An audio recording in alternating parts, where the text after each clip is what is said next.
Welcome back to the Red Dice Diaries RPG podcast with John and Hannah. Hi. And in this episode, we're going to be taking a look at some of the voicemail messages you've sent us.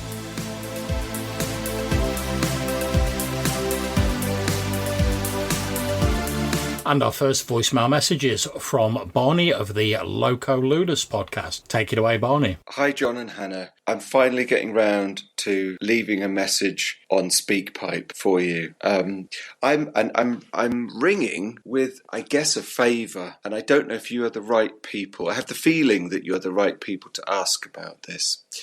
I'm working on a game setting. And it's basically a kind of messed up version of the British imperialist age.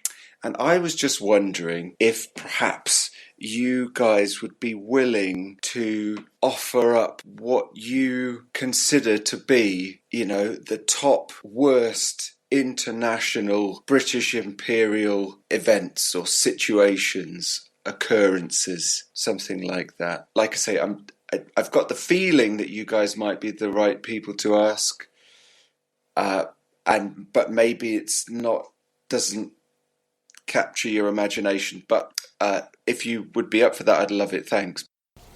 Hi Barney, really glad you're enjoying our podcast. This is one that is obviously quite difficult for us because as people that were educated in Britain in the 80s and 90s, we weren't told about any of it. I found out the other day about the awful famine in India that was going on during World War II. I had no clue that had even happened before then, and I'm horrified that I am so ignorant of it. And I would say that that's probably the worst hangover of imperialism, the fact that we are so ignorant of what did happen. So I'm really glad to hear about your game. It sounds like it could be quite an interesting way to educate people on this. I think for myself, I agree with Hannah. It's we obviously got quite a biased education sort of back in the 80s and 90s.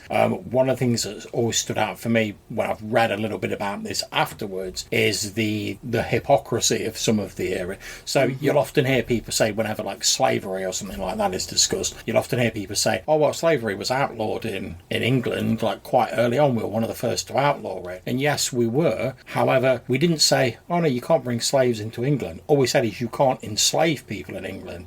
We were quite happy to deal with... You can still put them into indentured servitude. Yeah, we were quite happy to say to people, just make sure you enslave them outside of our borders. Then if you want to bring them in, that's absolutely grand. So we were sort of trying to have our cake and eat it in terms of the empire there, so we could still hold ourselves aloft and say, yes, aren't we good and morally pure, if you will, because we've outlawed slavery, while also going, yeah, but we quite like the profits and all the benefits that come from that. So whenever I start reading into it, it's always that sort of hypocrisy that stands out to me. That idea of you've got to try and project this image of this sort of pure and noble empire bringing civilization. British man whose home is his castle, who's free to run his life the way he chooses. Exactly, and the empire as a whole, the sort of popular image as was portrayed back then of we're bringing civilization, we're uplifting all these places, we're colonizing, which now we know, we did take certain traditions over to different places, but we know now that obviously all those places had their own traditions and their own civilizations, which weren't any less valid than ours. They were different, which is obviously what led to friction and led to our sort of forebears going, oh, that's different, therefore it must be wrong. We must teach them our way because we're the empire, we've got the correct way. But obviously we now know that not to be the case. So that's my big holdover. It's the hypocrisy of saying one thing and doing another. Luckily, in most places, that doesn't really exist now. Politicians. But, there's still a few holdovers. We can dream. Yeah. So I don't know if that's what you were after, Barney. Obviously, neither myself or Hannah are massive history majors or anything like that. I was terrible at history when I was at school. And to be honest, I don't think even if I had been able to memorise all those dates, it would have been an unbiased viewpoint. So I hope you've managed to get something out of that, Barney, and thank you very much for your call. And it looks like next it's another call from Jason. Take it away, Jason. Hey, Hannah and John, Jason here. I know I haven't called you very much lately.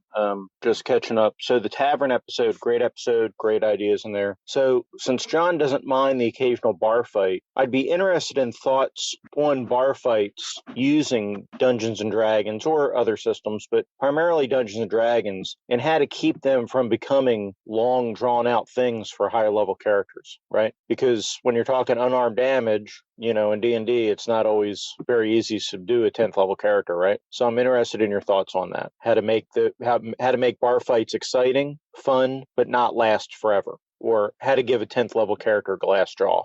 Good luck with that. Hey there, Jason. I know you've had a lot to deal with recently, so don't worry about it, dude. Thank you very much for calling in. It's always appreciated. And yeah, I can see your the issue with bar fights, to be honest. Like you say, certainly in D&D and stuff, when you've got all the hit points in the world as a high-level character, it's kind of difficult to keep the old sort of bare-knuckled fighting very interesting. And myself and Hannah are going to put our thinking caps on, have a think about that, and try and do an episode, so many reasons or ways to keep a bar fight interesting. The only thing I would say for now, and obviously we'll elaborate on it later on, is that bar fights are very chaotic. There's always something going on. They're not the normal sort of orderly combat. And I know that combat simulates various different things and we have to make it orderly because it's easier to manage.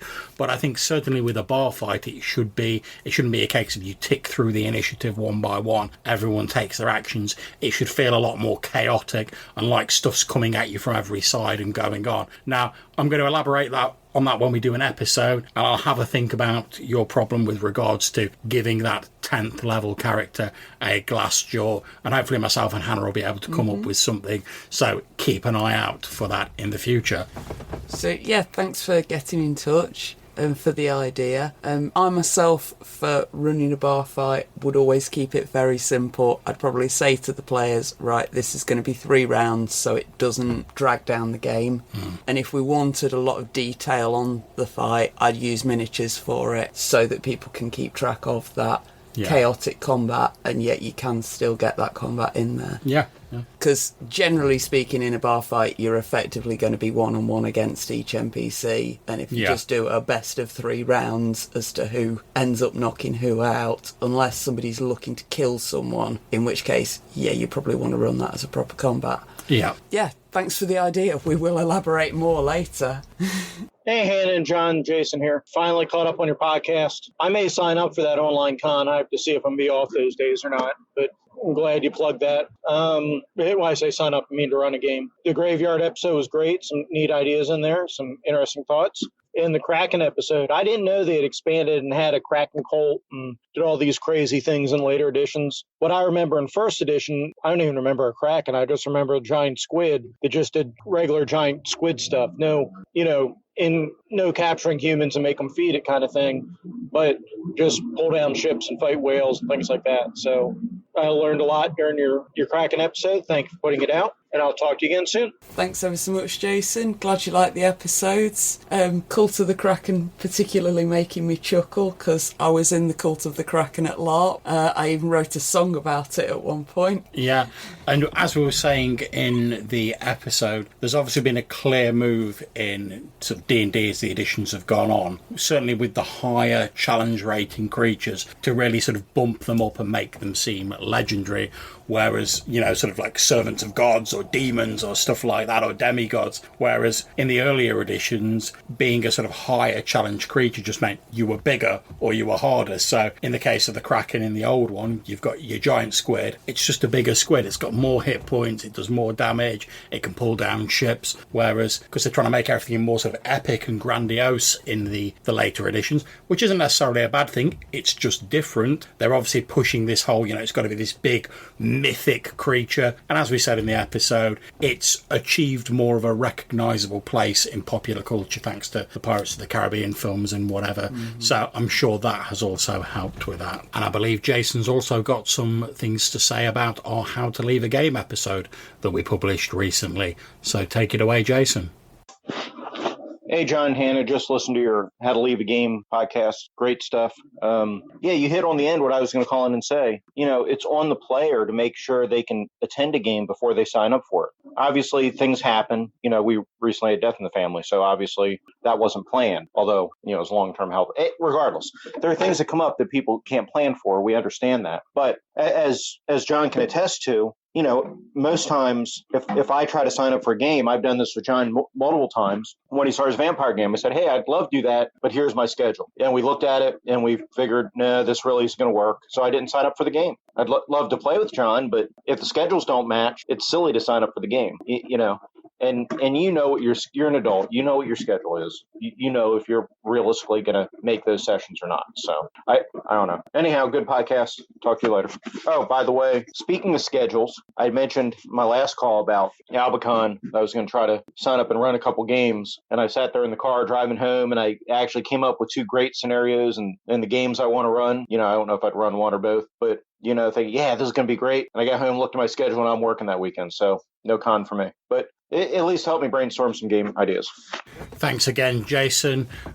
Yeah, I could not agree with you more, dude. I think it's our own responsibility to be aware of our own schedule. And as you said, we've had this conversation a number of times where I've been running games or you've been running games and we've wanted to play in them, but we've sort of talked about the schedules, like adults, and then we've gone, it's not really feasible. So what's the point in signing up for a game and then going, oh, actually, I can't make it because of my schedule. So I think you're absolutely right. Putting that out on the table at the start lets you make an informed decision about whether you can feasibly play the game or not. And as you say, we all know things happen, unexpected things crop up, but you need a solid foundation to start on, and then if unexpected stuff happens, it happens, but you have to have a little bit of planning to start with.